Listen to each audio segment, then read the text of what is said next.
lumalayo na doon sa pagpasok doon sa ano, sa Senate. Ako naman po nag-agree, no? And yun po yung conversation namin. Nasabi ko, sige, ipapadeliver ko dyan yung mga document through my staff. And I have to know pa po kung sino yung taong kausap ko. Kaya medyo, ano pa rin po ako medyo cautious pa rin po ako. I want my staff to go there para makilala po siya at kung sino yung contractor na sinasabi niya. Hindi magkakilala. Sigurado alam na yan ni Senator Ping na nagsisinungaling yang si Mina. Ayaw niya lang mapahiya si Jinggoy kasi nga ICI na lang ang bahala. Hindi nakikipag-ugnayan at nakikipag-ano. Tsaka talagang dapat to mga bossing, nasa sagigilid muna yung mga senador na nabanggit ang pangalan no? Kasi pwede ngang matakot, hindi makapagsalita at hindi masabi yung kung ano talaga yung sasabihin. Sabi ni Lorelai Diazener, galing magsinungaling ni Madam, mahuhuli ka rin. Mr. Chair, may I interject? Mr. Chair, Yes, Senator with the permission of Senator Bryce, Ayun na. nung nag-testify ka sa House, matibay yung salita mo na si Miss, ano pangalan? Mina po. Mina, ay magdadala ng pera sa proponent. At ang binanggit mo sa House, si Senator Jinggoy. Di ba? Sa House. Your Honor, nakalink lang po na ang pakilala kay kay Ma'am Mina and Ma'am Beng is staff po ni Sen Jinggoy. Pero Yun yung narinig ko. Yun yung narinig ko kay Bryce. Staff ni Senator Jinggoy. hindi po specifically sinabi ko na yung proponent is para po kay Senator Jinggoy. Ayun, malinaw ngayon, ina-attribute mo lang bale kay Senator Jinggoy dahil stop niya si Beng. Tama? Hindi po. Ibang projects po yung sinasabi ko na nakatag po kay Senator Jinggoy. Ayan, narinig nyo ha? Ibang projects yung sinasabi ni Bryce na nakatag kay Senator Jinggoy. Narinig nyo ho, mismo kay Bryce Hernandez. So, maaaring hindi ito, pero may ibang project na nakatag mismo kay Jinggoy. Hindi po yung specifically noong 2022. O iba na naman ang sinasabi mo. Ito munang isa-isa lang. Nag-iiba ka na naman ng Walang iba. Sinabi, iba lang yung pinag-uusapan, pero iba yung mismong nakatag kay Jinggoy. Walang iniba. ng salita. Excuse me, Sa House, with Senator Marcoleta, with the indulgence of the other members, we are suspending the one follow-up question because of the sensitivity of this issue. Okay. We want to resolve this and get to the bottom of this. So, with your indulgence, baka pwedeng suspend natin yung one follow-up question. Mag-freewheeling muna tayo. Sandali. Thank you. Thank you, Mr. Chair. So, pero malinaw, merong magdadala, sinabi mo. Ang magdadala si Miss Mina, tama? It's either Miss Mina or Beng Ramos po. Pero merong dadalhin, di ba? Yes po. Malinaw na malinaw yon. Walang Opo. problema doon. Wala pong problema. Ngayon, doon. sinabi mo na hindi naman pala si Senator Jinggoy. Specifically, hindi po si Dito! Senator Jinggoy. Kanino kaya yon?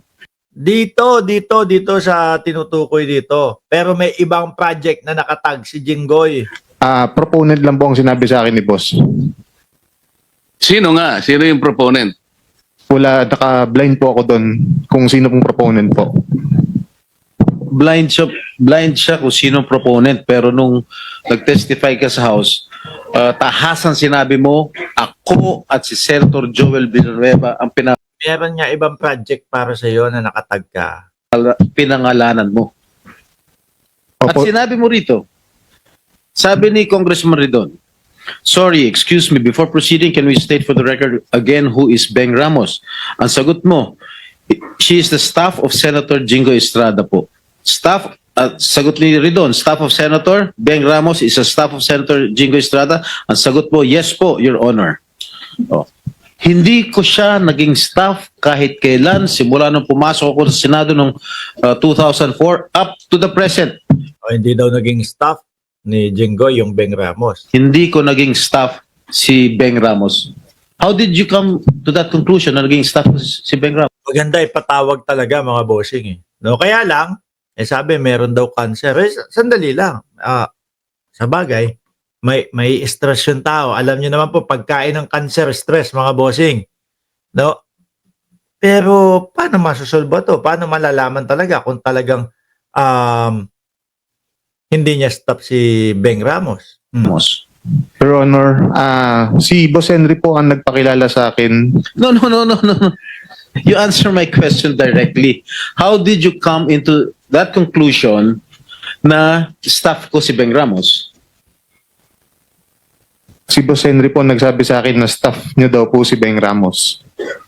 Paano malalaman ni Alcantara yan? Mr. Alcantara, can you... Ewan, baka nakita. Di ba may picture kayo ni Alcantara, si Jinggoy at si si Jinggoy at si Alcantara? Oh.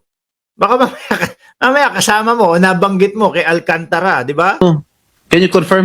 May picture sila mga bossing Posible na may pag-uusap din sila, mga kababayan. His statement? Respectful din na, Your Honor. Hindi ko nga po kilala itong yung pangalan to, Mina. At yung Beng Ramos po, alam ko po, nung nagtatanong nga po ako, sila po magkakilala niya, taga Santa Maria po yan Hindi ko naman po personally kilala po yan every time na lang po, sa akin lagi yung turo niya. Magkababayan kayo ni Beng Ramos? Ngayon ko lang din po nalaman, Your Honor. Alright. Meron ko pa sinabi, this was the, sa house this was the time na meron pang project na binigay si Boss Henry Alcantara kay Miss Beng Ramos through Miss Mina of WJ Construction.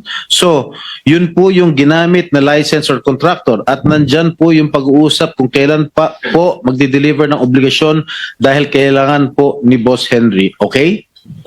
Oh. Ano ibig sabihin niya? Ito po yung binigay nga po na Sabi ni Maxip, may picture si Henry at si Jinggoy nagbeso-beso. Posible na, yung staff ko, si Beng, ganito, ganyan. Sige. Posibleng ganun, may pag-uusap No, magkakilala kayo ni Alcantara May picture kayo project ni Boss kay Ma'am na contractor, kay Ma'am Mina, slash Ma'am Beng Ramos. I thought, kilala mo ba Mr. Alcantara si Mina? We never met po. Ngayon ko lang po siya nakita. And I swear, alam po ni Ma'am Minang, hindi po kami Miss Mina, nagkikita. kilala mo si Engineer? Hindi po, Your Honor.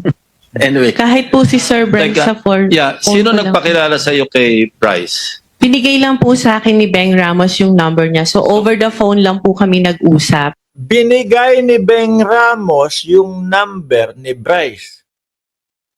Kasi, bakit po? Okay, so kinontak mo na siya on the Opo. basis of the... Yeah. Opo. Thank you. Okay. Kinontak. Baka nakalimutan ko lang paki-remind niya ako kung ano yung dahilan kung bakit kailangan